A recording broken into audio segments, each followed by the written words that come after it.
Growing up, I watched a good amount of anime. I don't think I ever considered myself a weeb during that era of my life, but I'd like to think I watched some of the most defining anime series of modern time. And one of them was Rurouni Kenshin, easily one of the best samurai anime characters of all time. So I couldn't help but think of this while experimenting with this sword build. If you haven't figured it out by now, swords are exceptionally strong in this meta, and by the end of this video, you too will feel like a samurai sword wielding god. What's up YouTube, Kaos back with another Destiny 2 video. Thanks for stopping by. If this is your first time here, I produce high quality gaming content with a focus on Destiny 2. If you do enjoy this video, hitting that like button certainly helps me grow, and hit the big red sub button for more future content. Thank you for all the recent subs that have joined me in this journey. I love you all. Swords were massively reworked at the start of the season, and Bungie has encouraged us to really give them a chance with this season's artifact mods. Except I wasn't that guy, at least not right away. I think you guys realized I like punching things instead, but I decided to finally dive in and see what I could come up with. Boys and girls, I'm mad. I'm so mad that I didn't try this soon enough. I'm slicing through everything like butter and running around like a legit anime character. So how does this build work? There are a few varieties that I toyed with, but here's the current build that I'm working with. This video will cover all classes, but will focus on Hunter because reasons. The cornerstone of this build absolutely is passive guard. This is non-negotiable and is necessary for every sword build. The amount of damage reduction that it provides is absolutely insane. Then we have Enhanced Sword Scavenger that provides you larger bonus reserves when you pick up ammo. You stack this with Enhanced Sword Reserves, and this combo keeps you always at a healthy ammo level to be hacking and slashing consistently. Now your weapon choice for your sword is important. Titans, by the way, congrats on Guardian Games. You'll want to use Throne-Cleaver. Warlocks, use Death's Razor, and for my jumpy hunters, Goldtusk. Now what they all have in common is you can easily farm them through Heroic Menagerie.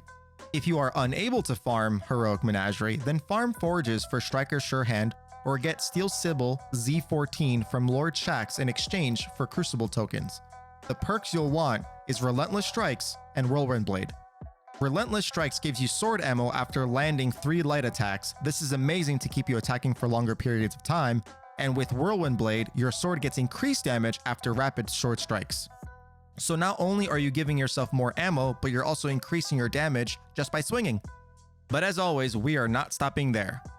Now we're gonna take last season's Taking Charge mod so that every time we pick up an Orb of Light, we become charged with light. And while charged with light, High Energy Fire brings us more bonus damage, and each defeated combatant consumes 1 stack of charge with light, which at most you can hold is 2. Now I want to pause for a moment here and explain why this is important. If you can enter into a boss engagement charged with light, you will retain that damage bonus all the way through until you kill the boss. Additionally, something to keep in mind is that you can only have 1 buff and 1 debuff active. Whatever is the strongest will overwrite or take over whatever you already had. As for subclass tree selections, you'll want to use Code of the Protector for my Titans, so you can go ahead and pop that bubble. Warlocks for that lovely Will of Radiance.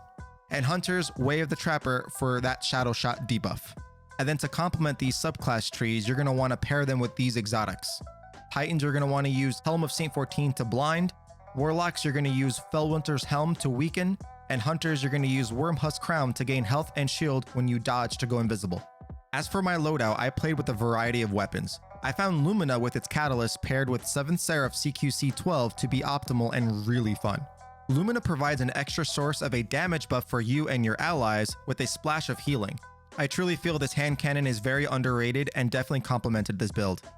CQC-12 with Lead from Gold gives me 2 sources of ammo to grab from, especially since I'm using Double Sword Ammo Finder, and Vorpal Weapon provides increased damage to vehicles, bosses, and guardians with their super active, so you can shut down supers easily in Crucible should you enter there, while also doing more damage to your bosses if in the event you're out of sword ammo or don't want to use it. All of my weapons are masterworked as well so that I can continuously create Orbs of Light to keep that damage buff synergy going between Lumina and High Energy Fire. Now that we have the build properly put together, the execution is really simple. Hack and slash. Literally, it's that easy. It's not mechanically challenging like other builds. The only thing to keep in mind is to always try to stay charged with light for that extra damage boost, and obviously don't die. Hunters, use that dodge often and get your health and shield back in a pinch if you need it. We don't have the luxury of bubble or well. However, we do have the highest DPS between the 2 classes. From here, now you can just solo bosses or just be a DPS god in your fire team. During boss phase, drop your bubble, well, or tether respectively on the boss and just go in and channel your inner samurai. Cue the montage!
Honestly, I just really like that beat and it fit with the theme.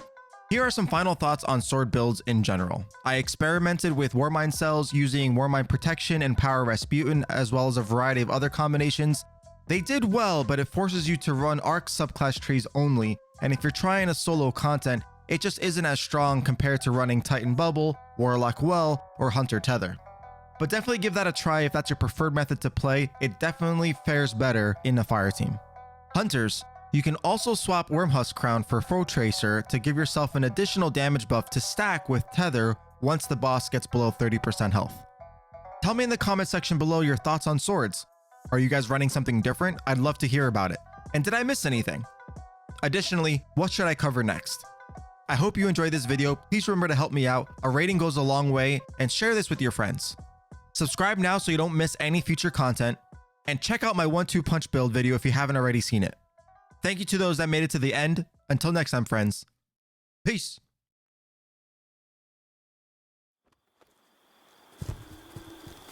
Looking good, Guardian.